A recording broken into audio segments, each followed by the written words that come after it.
Le monde d'un homme s'est écroulé le jour où il aurait dû être le plus heureux au monde, lorsqu'on lui a annoncé que l'une de ses jumelles est morte à la naissance. Il a vécu avec cette souffrance pendant des années, jusqu'au jour où une petite fille affamée s'est présentée sur le pas de sa porte, suppliant qu'on la nourrisse. Si est-il la nouvelle qu'Alvin rêvait d'entendre depuis aussi longtemps qu'il s'en souvienne. Une nouvelle qui est arrivée comme un miracle et qui a changé sa vie pour toujours. Lorsque sa femme Vanessa a révélé qu'elle était enceinte de leur premier enfant, ce père de famille de 29 ans était aux anges. Peu après, le couple a appris qu'il attendait non pas une fille, mais des jumelles. Le cœur d'Alvin s'est rempli d'une joie qu'il n'avait jamais connue auparavant. Les larmes lui montaient aux yeux lorsqu'il regardait les images de l'échographie. Son rêve d'avoir une famille nombreuse et heureuse se réalisait enfin, et il était impatient d'accueillir ses deux petites princesses. Alvin savait que Vanessa serait la meilleure mère du monde, et il était déterminé à être le meilleur père que ses filles puissent espérer. La joie débordant de son cœur, le futur papa s'est préparé à l'arrivée de ses bébés. Tout au long de la grossesse de Vanessa, Alvin est resté aux petits soins pour elle. Il savait qu'il s'agissait d'une période spéciale et importante pour eux deux. Mais parfois, Vanessa s'enflamme sans raison. Alvin se montrait patient face à ses sautes d'humeur. Il savait que la grossesse pouvait être difficile à vivre pour une femme. Il faisait la navette entre le travail et sa femme et prenait ses envies au sérieux. Alvin veillait à ce que Vanessa soit toujours à l'aise, même si cela signifiait qu'il fallait supporter son caractère irrationnel et ses crises de colère. À l'approche de la date prévue de l'accouchement, Alvin s'est donné corps et âme pour que tout, chaque petit détail, soit parfait pour ses petites filles. Alvin était déterminé à faire de la vie de ses enfants un conte de fées et a même choisi le plus beau rose pour orner les murs de leur chambre d'enfants et les poupées avec lesquelles elles joueraient. Mais lorsque la date prévue pour l'accouchement est enfin arrivée, le pire cauchemar de tout parent s'est réalisé pour Alvin. Il était impatient devant la chambre où Vanessa essayait de faire sortir leur bébé, et il espérait qu'on l'appellerait bientôt. Il s'est retrouvé à court de mots lorsqu'il a couru vers l'obstétricien, qui est sorti en s'essuyant les mains après plusieurs heures. « Docteur, ma femme et mes bébés vont-ils bien? Je peux les voir ?» a demandé Alvin au médecin, les yeux remplis d'impatience et de joie. Ces mots ont semblé porter un coup cruel au cœur du père. Sa joie a laissé place à un profond et sombre chagrin qui l'a consumé. Alvin n'arrivait pas à croire qu'il venait de perdre l'un de ses précieux petits anges avant même de l'avoir tenu dans ses bras et d'avoir senti sa peau tendre entre ses mains. La nouvelle a ébranlé Alvin, qui a eu l'impression que son monde et ses rêves s'étaient brisés en 1000 morceaux. Mais malgré son chagrin, Alvin savait qu'il devait être un père fort pour sa fille qui avait survécu, alors il est entré dans la salle pour la voir. « Mon petit ange. Mon amour. Papa fera tout et n'importe quoi pour toi, ma chérie. » « Je t'aime tellement », s'écria Alvin en tenant sa petite fille, Dolly, dans ses bras. Il promit à son nouveau-né de lui donner tout l'amour et le bonheur qu'il avait l'intention de donner à ses deux filles. À mesure que le temps passe, Alvin se consacra entièrement à sa petite fille. Mais le chagrin de Vanessa s'est transformé en quelque chose d'autre. Elle devenait de plus en plus insupportable et se disputait avec Alvin pour un rien. Alvin comprenait que sa femme traverse une période difficile suite à la perte de l'un de leurs bébés. Mais même avec le temps, les crises de Vanessa n'ont pas cessé.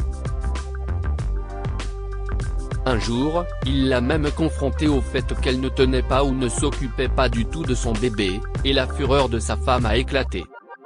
« Comment oses-tu me blâmer après ce que j'ai vécu ?» a crié Vanessa à Alvin. « Je sais que je suis une mère. Tu n'as pas besoin de me le rappeler tout le temps.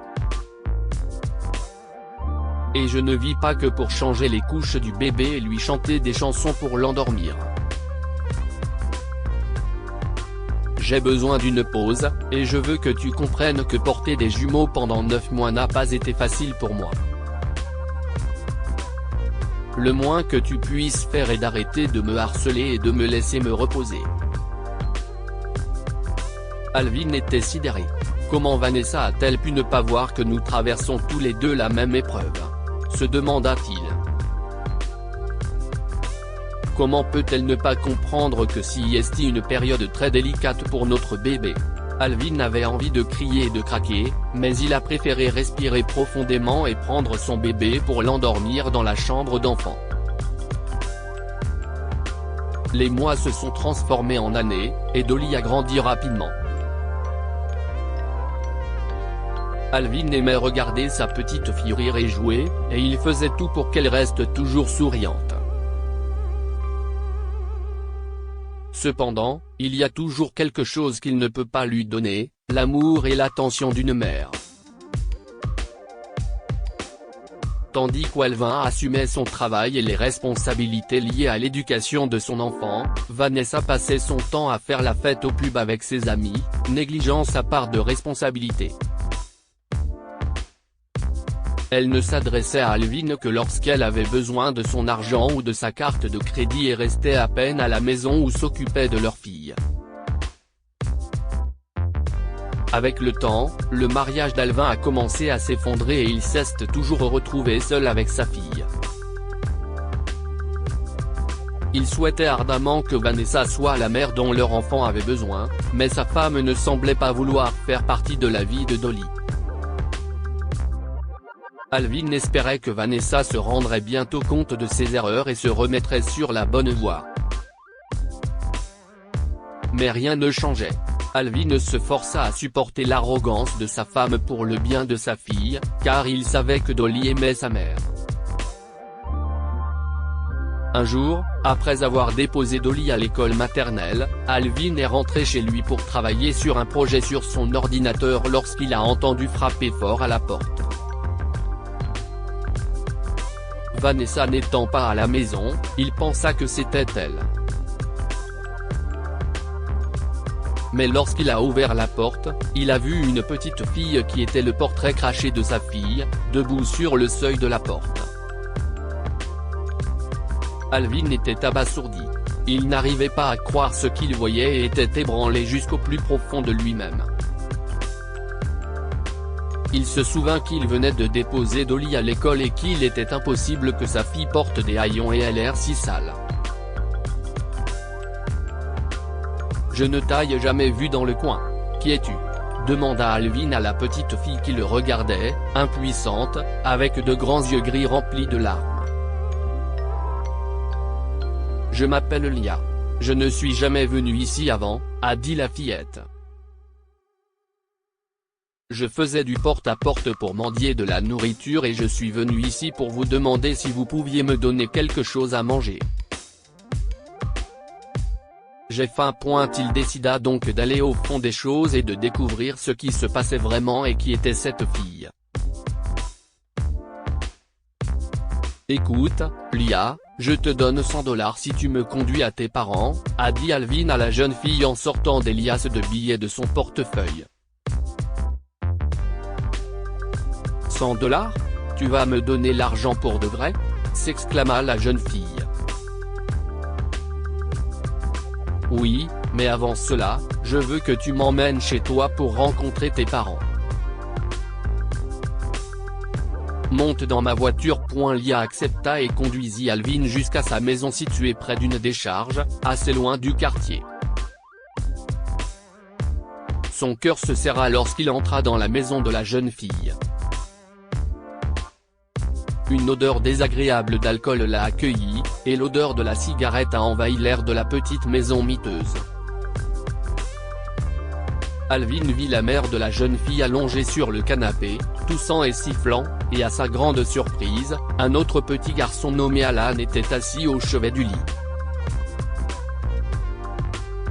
Alors qu'il cherchait le père de la fillette, un homme de grande taille, qui semblait légèrement ivre, entra et fixa Alvin d'un air désagréable.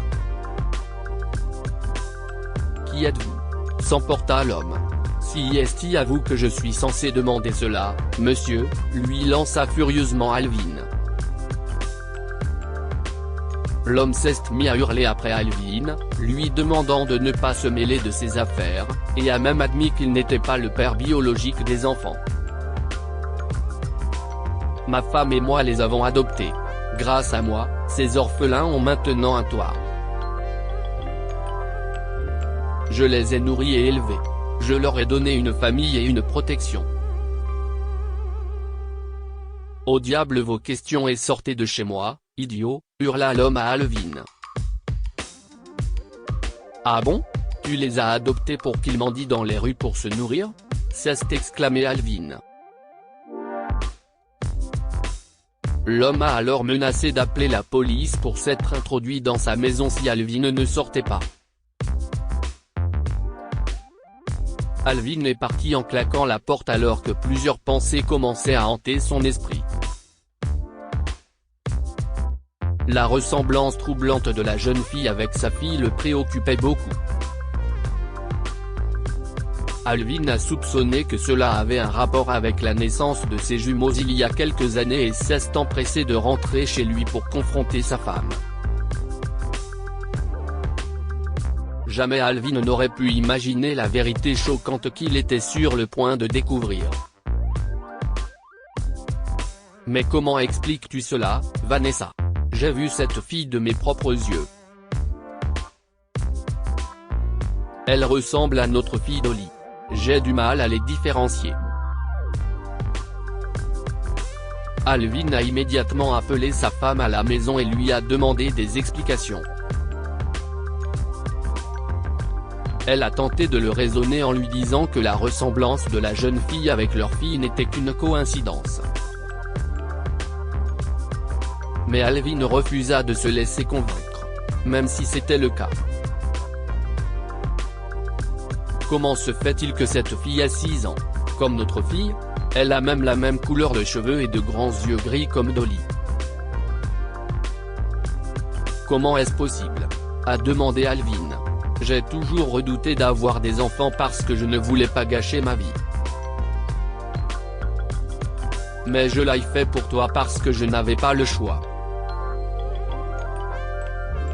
Tu as raison. Cette fille que tu as vue. Si est aussi ta fille. Notre fille. A révélé Vanessa alors qu'Alvin s'effondrait sur le canapé, sous le choc. Notre quoi ? Notre fille ? A-t-il dit avec stupeur. Il s'est avéré que Vanessa n'a jamais voulu avoir d'enfant, mais qu'elle a été forcée d'en avoir suite à l'insistance de son mari. Elle craignait qu'il ne la prive de son argent et de sa carte de crédit chaque fois qu'elle le souhaitait, alors elle a accepté d'avoir le bébé. Cependant, l'annonce de la naissance de jumelles a été un coup dur pour elle. Vanessa n'était pas prête à assumer une telle responsabilité. Elle pensait qu'elle devrait rester à la maison et consacrer tout son temps à ses bébés.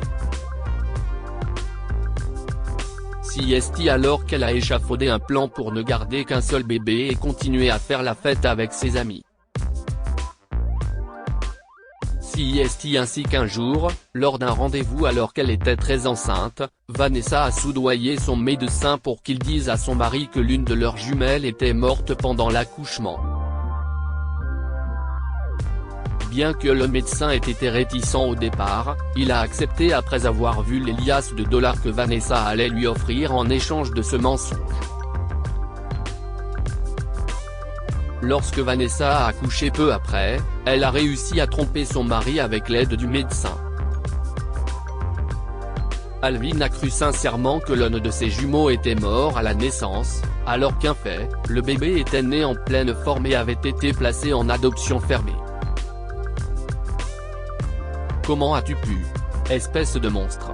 Comment as-tu pu nous faire ça, à notre bébé et à moi? Sais-tu au moins ce que tu as fait, femme diabolique? Sais-tu combien de personnes implorent Dieu de les bénir avec un enfant? Comment as-tu pu abandonner ta propre fille, monstre sans cœur? Alvin fondit en larmes, ne comprenant pas que sa femme a pu faire une chose aussi cruelle. Alvin était tellement furieux qu'il a immédiatement mis sa femme à la porte en lui disant qu'il lui enverrait bientôt les papiers du divorce. Alvin était incroyablement blessé et les paroles de sa femme lui revenaient sans cesse à l'esprit. Cependant, il savait que Vanessa se trompait et qu'il y avait quelqu'un qui avait besoin de lui plus que tout. Alvin a immédiatement dénoncé au service de l'enfance le couple qui avait adopté son autre jumelle. Finalement, le couple s'est vu retirer la garde de ses enfants adoptifs, et les enfants ont été emmenés. Après tout ce qu'il avait vécu, Alvin s'est rendu compte qu'il ne pouvait plus laisser Lia et Alan seuls. 6 mois plus tard, Alvin a adopté légalement les 2 enfants et les a ramenés chez lui pour les présenter à sa fille Dolly. Au fond de lui, Alvin était nerveux et s'inquiétait de savoir si sa fille accepterait les nouveaux changements dans sa vie. Mais à sa grande surprise, Dolly était ravie d'avoir enfin une sœur et un petit frère avec qui jouer. Aujourd'hui, Alvin est un père heureux qui élève 3 merveilleux enfants et mène la vie dont il a toujours rêvé. Il a endossé à la fois le rôle de mère et de père pour ses 3 adorables enfants et est déterminé à leur donner la vie heureuse qu'ils méritent vraiment. Que pouvons-nous apprendre de cette histoire? Les enfants sont une bénédiction, et tout le monde n'a pas la chance d'en avoir. N'abandonnez jamais votre enfant. Alvin aimait les enfants et était aux anges lorsque sa femme est tombée enceinte de jumelles. Cependant, Vanessa n'était pas aussi ravie, et elle l'a induit en erreur en simulant la mort d'un des bébés pendant l'accouchement. Lorsqu'Alvin a appris la sombre vérité des années plus tard, il a été furieux contre sa femme et l'a chassée de sa maison et de sa vie. Pour devenir parent, il ne suffit pas de donner la vie ou d'offrir un toit à son enfant. On n'est parent que si l'on sait aimer et s'occuper de son enfant. Le père adoptif de Lia s'est vanté de les avoir adoptés, elle et le petit garçon, et de leur avoir donné un toit. Mais Alvin s'est battu pour les droits des enfants et a obtenu leur garde, prouvant ainsi que la parentalité ne consiste pas seulement à donner naissance ou à élever des enfants, mais aussi à les aimer et à s'en occuper. Dites-nous ce que vous en pensez et partagez cette histoire avec vos amis. Elle pourrait les inspirer et illuminer leur journée.